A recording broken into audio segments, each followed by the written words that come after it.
And hey, how about Medicaid expansion for 600,000 North Carolinians? Which, by the way, we got it done because Joe Biden made sure that we had a signing bonus of $1.6 billion that could go to behavioral and mental health. We have had help from this Biden-Harris administration in so many ways in our state. Funds for quality child care so that children can learn, parents can earn, and businesses can get a stronger workforce. They've helped us leverage more than $31 billion in private clean energy investments that's putting money in the pockets of everyday families in our state. They're lowering prescription drug prices, investing in roads and bridges and public transportation, and so much more. And we're here today to talk about a common thread among these investments and with the goals that I have of a healthier, better educated, and more prosperous North Carolina. High-speed internet access for everybody.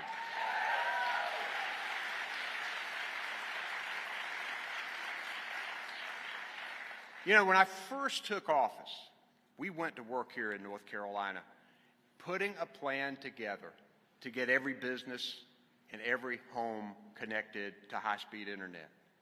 And whether you're a rural small business owner, a veteran trying to connect with health care, a student trying to get an assignment done, access to the internet is key to success in the 21st century.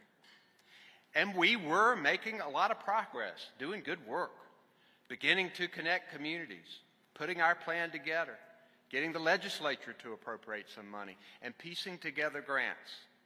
But then, President Joe Biden came along. He supercharged our efforts with funding from the American Rescue Plan and the bipartisan infrastructure law. Now, instead of investing tens of millions of dollars, we're investing hundreds of millions of dollars, soon to be billions of dollars, in high-speed internet for North Carolina.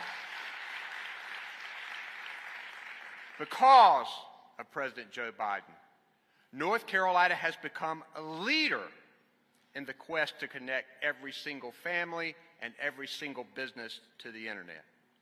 And today, I just rode with him from the airport, so I know what he's going to say, but today, President Biden is going to tell us about even more funds coming our way to North Carolina to help us with our hardest to reach locations.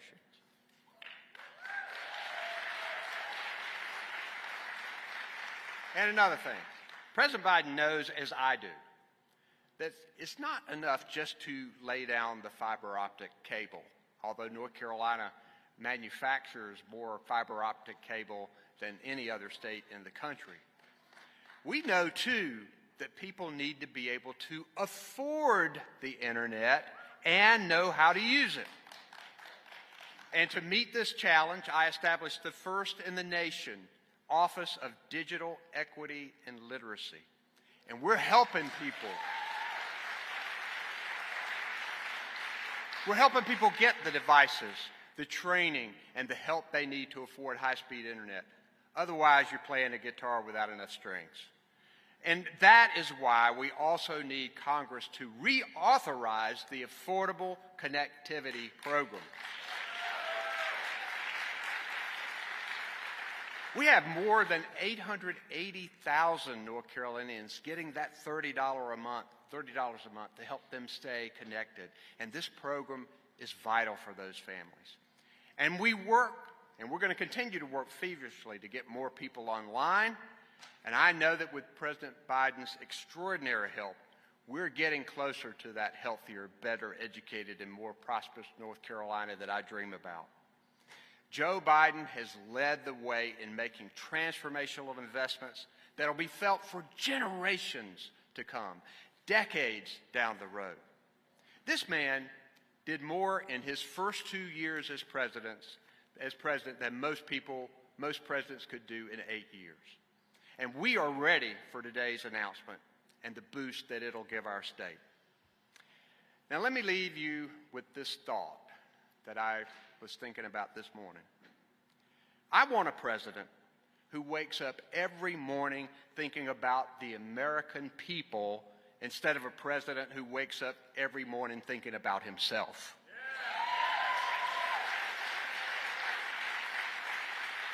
And it is clear from his words, his actions, and his life that Joe Biden cares passionately about the American people, including those who live right here in North Carolina, and we welcome him to our great state. Thank you very much, everybody.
Please welcome United States Army veteran Edward Smith.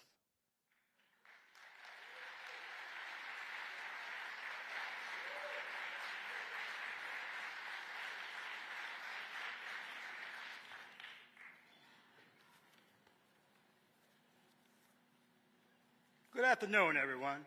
My name is Edward Smith. I am a retired Army Sergeant First Class, born in Tar Heel, North Carolina. I live in Tar Heel with my wife and 2 children, Elwana and Dominique, 5 grandchildren who live in Tar Heel too. I am proud to serve my country for 22 years, and today I'm proud to leave a family of service.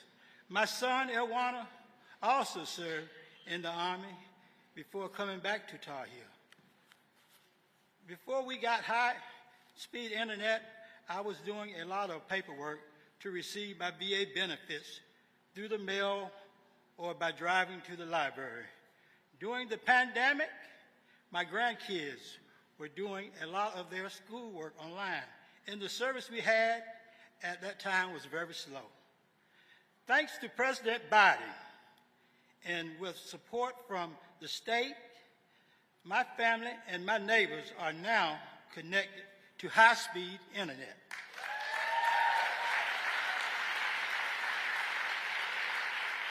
It really helps the kids when they are doing schoolwork, and I can email and download my VA paperwork and talk to my doctor online instead of driving far away. Our church is even connected now to the internet. And the members that cannot come to church for some reason at all, they can look at the service online, which is great. I'm grateful for President Biden's investment in high-speed internet have made things better for my family and my community. And by the way, if I can mention another issue, President Biden has also helped my neighbors with diabetes with affordable insulin and capping the insulin at $35 a month, which is a huge help for people that's on insulin. President Biden is helping every small town across America get connected to high-speed internet. And now, without delay, now I would like to introduce you to President Joe Biden. And in closing, I would like to say 4 more years.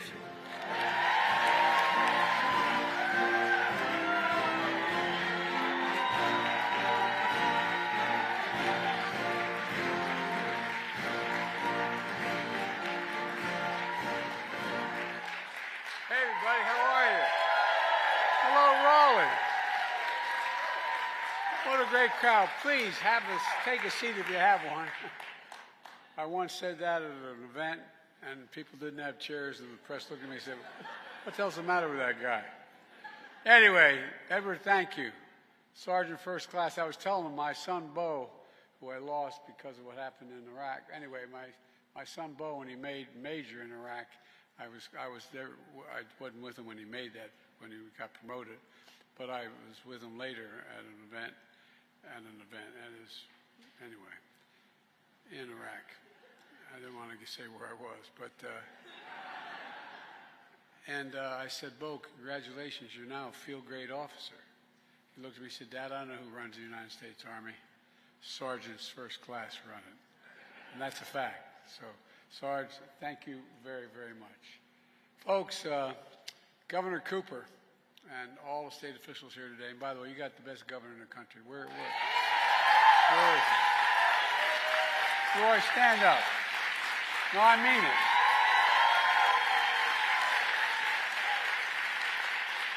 You know what I love about him most? I mean this from the bottom of my heart. He has absolute, total integrity.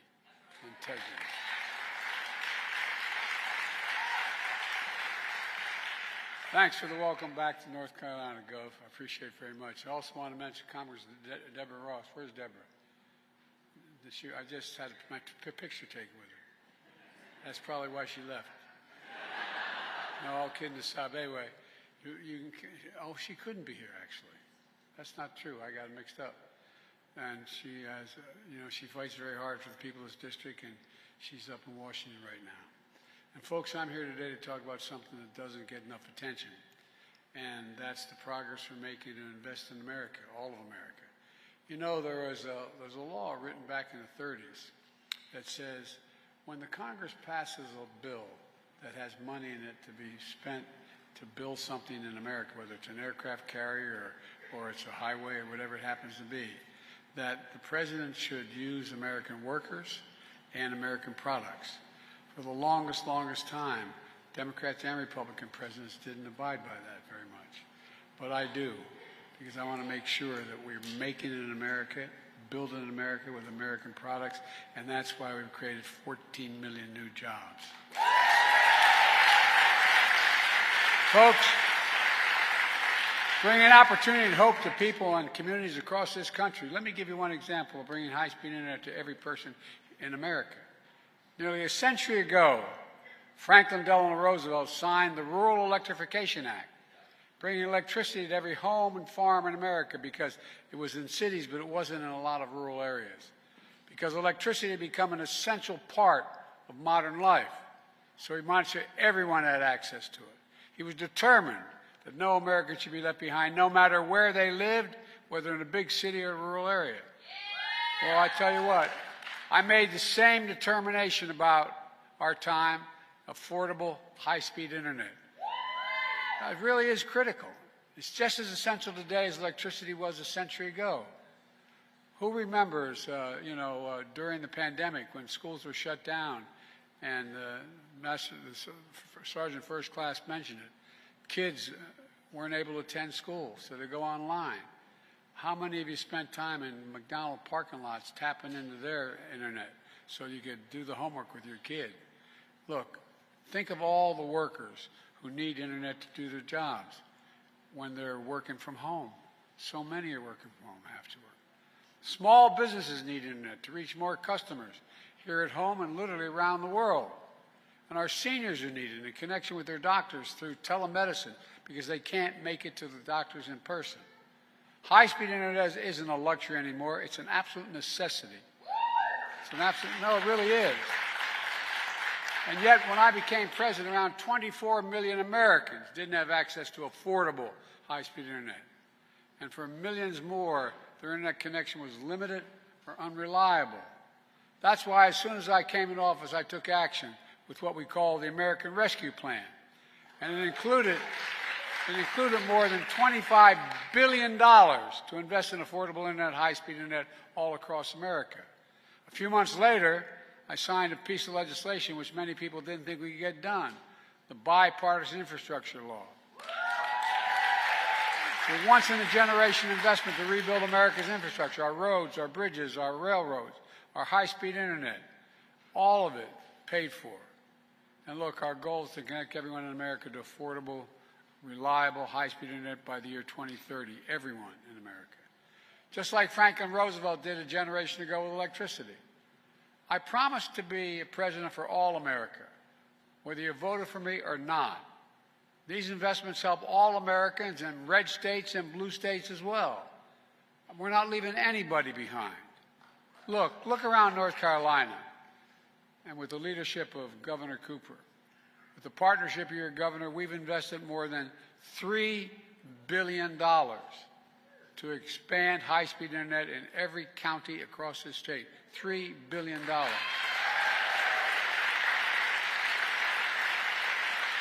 Fiber-optic cable is being laid in the ground as we speak.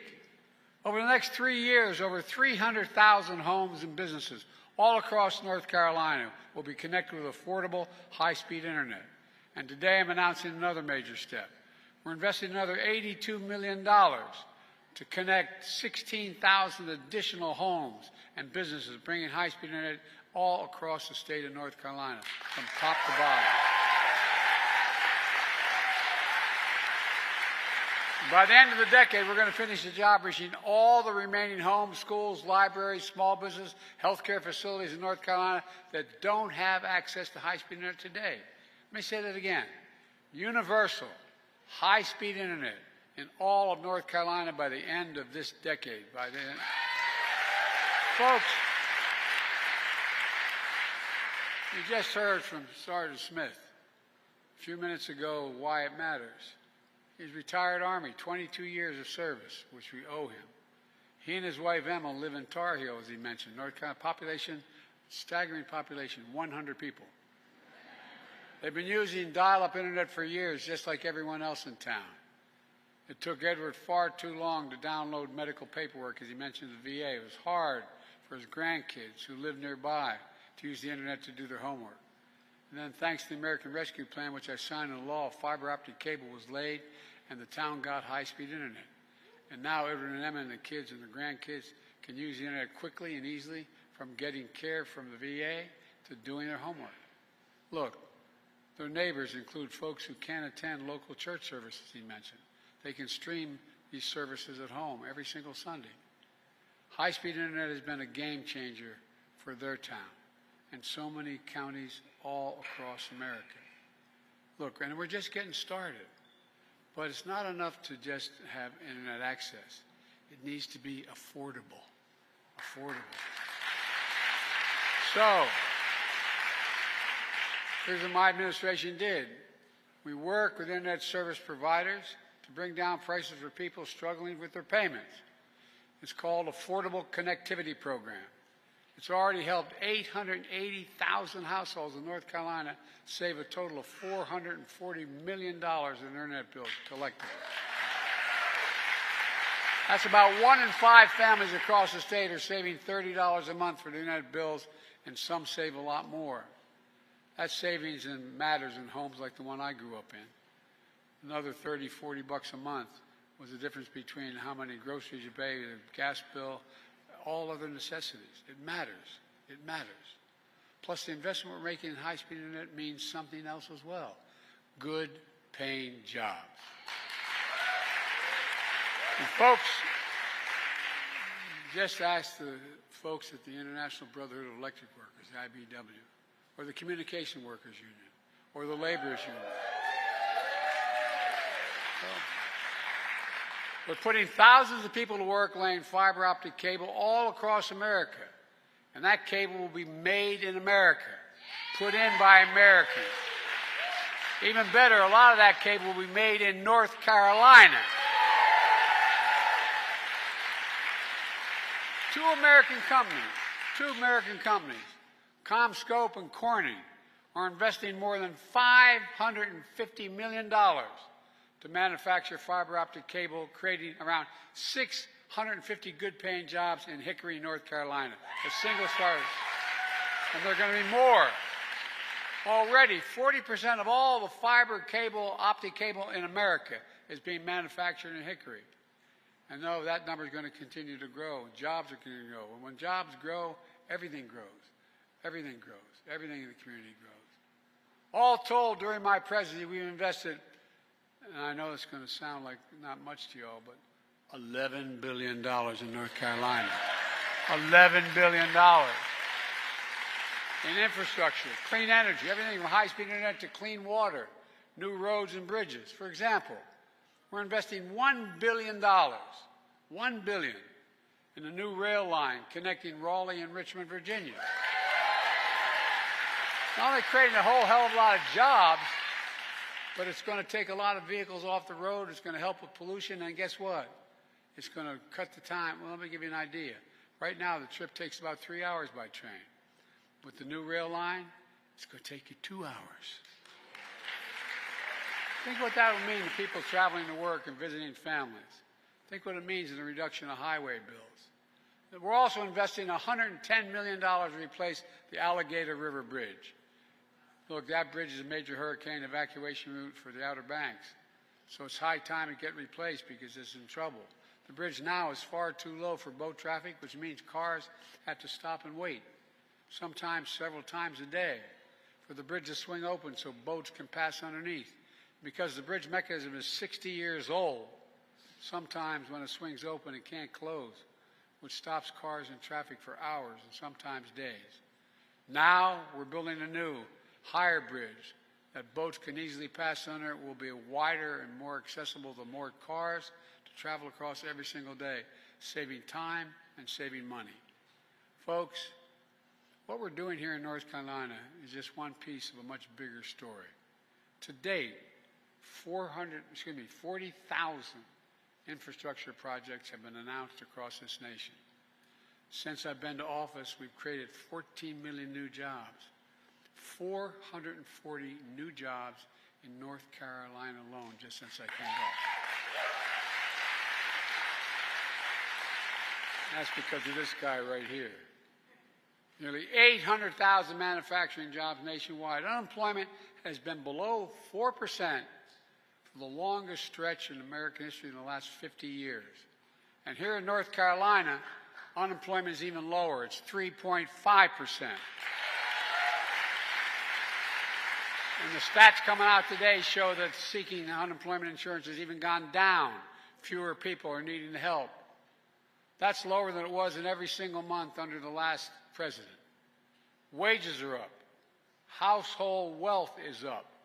Not only for middle-class Americans, for Latinos, for black Americans, for minorities.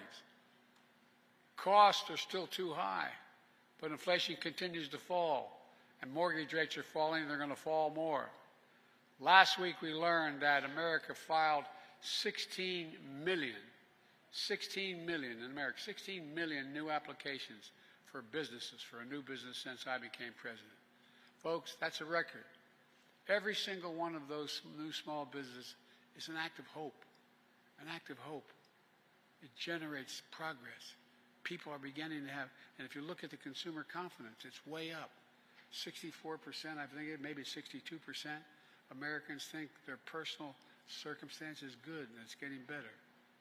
Meanwhile, thanks to the Invest in America agenda, private companies have invested over $640 billion, let me say it again, $640 billion in advanced manufacturing here in America. And by the way, you know, we invented that little computer chip which everything from your cell phone to your automobile needs. Guess what? We used to control it. We got down to the part we hardly manufactured any of it. And so what happened when things went bad, we didn't have access to all those computer chips that would be made in Asia and other parts of the world. So I got in the plane and went to South Korea. And I said, why don't you come invest in America? One thing led to another. Over $50 billion, people coming to America, investing and building these computer chip factories. And guess what? It's just getting started. But guess what? The fact is that these computer factories, they build what they call fabs. They're about as big as a football field, and they manufacture these chips. You don't need a college degree to work in it. You know what the average starting salary is? $116,000. $116,000.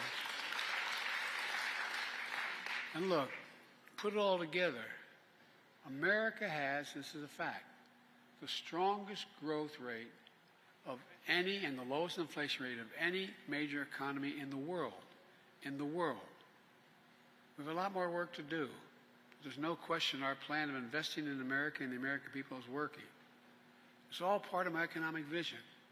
Building an economy from the middle out, from the middle class out, and the bottom up. That way the poor have a shot, middle class does well, and wealthy still do well. Well, they got to start paying their taxes.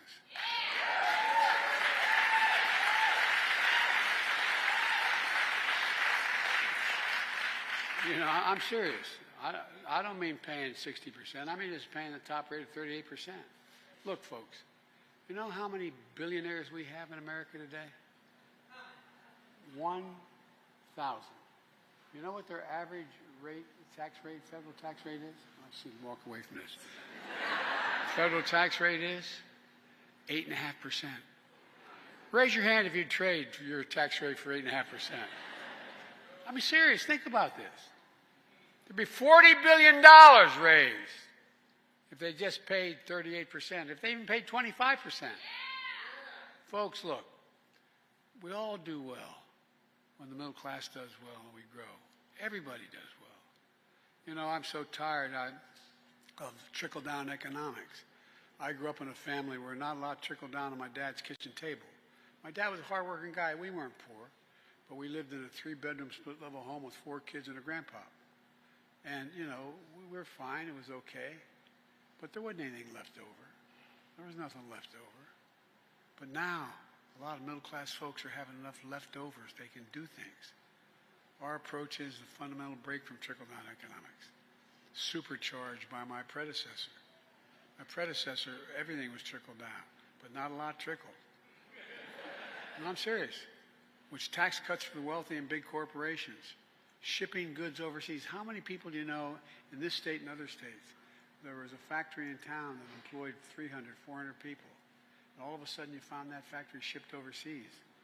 Why was it shipped overseas? Cheaper labor costs. So we were shipping factories overseas and importing the product they made here. Well, guess what? We're doing the opposite. We're making it here and shipping the product overseas. I'm serious. And also that trickle-down shrank public investment in education, infrastructure and education. It hollowed out communities, closing factories, leaving too many behind. And now, my predecessors like to say, America is a failing nation. In my face, bless me, Father, for his sin. I mean, come on. A failing nation. And by the way, did you hear he wants to see the stock market crash? Because he does not want it now. We're doing well. He acknowledging by that we're doing pretty damn well economically and getting better. He wants to see the stock market crash. You know why? He doesn't want to be the next Herbert Hoover. As I told him, he's already Hoover. He's the only president to be president for 4 years and lose jobs, not gain any jobs. Come on, man. You know, some of the things he said, well, I don't get started. But look, frankly, to put it very politely, he doesn't know what he's talking about. Meanwhile, the vast majority of Republicans in Congress voted against our infrastructure law. We got enough to make it work of 30-some, but the vast majority voted against it. They all voted against all the other bills that I have. I mean, 100% voted against. And guess what? Whether it's Marjorie Taylor Greene or whoever, they're now, when these new projects come, they're welcoming them to their state. They voted against it all. So I told them I'll be there for the groundbreaking with them. You know, look, what was mentioned as well. Look what I fought my whole career. I've been around. I know I don't look it, but I've been around for a little while. But all kidding aside, look, you know, I spent the bulk of my career as a senator trying to bring down the cost of prescription drugs. If you have a prescription from your doc and you take it to a pharmacy here in North Carolina or Wilmington, Delaware, where I'm from, or wherever, guess what? I can take that same prescription from you and go to Toronto, Canada, London, England, Rome, in Italy, anywhere around the world. And it'll be somewhere between 50% less and 70% less. How does that work? Why? Why isn't in America we're paying $400 a month for insulin if you have diabetes. And other places are paying $35. Well, guess what? You're paying $35 now, and it's going to go down even further. And by the way, at $35, they're making 350% gain. It costs $10 to make it, $12 to package it. So come on, man. It's about time we start to be a little fair to ordinary people. When it comes to voting against infrastructure law, it doesn't stop many of our Republicans calling up and saying, we need a project in my district. Now, what I haven't done is I haven't blocked projects in their districts because they're all Americans. The fact they have a senator or a congressman who doesn't know what they're doing doesn't mean they should be denied. But it's okay. It's okay because I promised to be a president for all Americans. And I mean that sincerely. It's not hyperbole. I promised to be a president for all Americans. Like I said before, I told them all I'll see them at the groundbreaking. Let me close with this. When you see shovels in the ground, cranes in the sky, and people hard at work in these projects, I hope you feel pride in America. Pride in America. Pride knowing we can get big things done when we work together. You're all the real heroes. It's not hyperbole. You're the real heroes in this story. American workers, the American people, neighbors and community leaders doing the work to bring our cities into the future. That's what America does. That's why I've never been, and I mean this, and I've been saying this for a while, and the press has to cover me everywhere. I've been saying I'm optimistic. I've been around for a while. I've never been more optimistic about America's prospects than I am in the last 3 years. I really mean it. Because there's nothing. We have to remember who we are. We're the United States of America. And nothing is beyond our capacity when we work together. Nothing. And I'll say one last thing. We're the only major company in the world that's come out of every crisis stronger than we went in. And that's what we're doing again today because of you. Thank you. May God bless you all. May God protect our troops. Thank you very much. Let's go get them. Thank you. Thank you.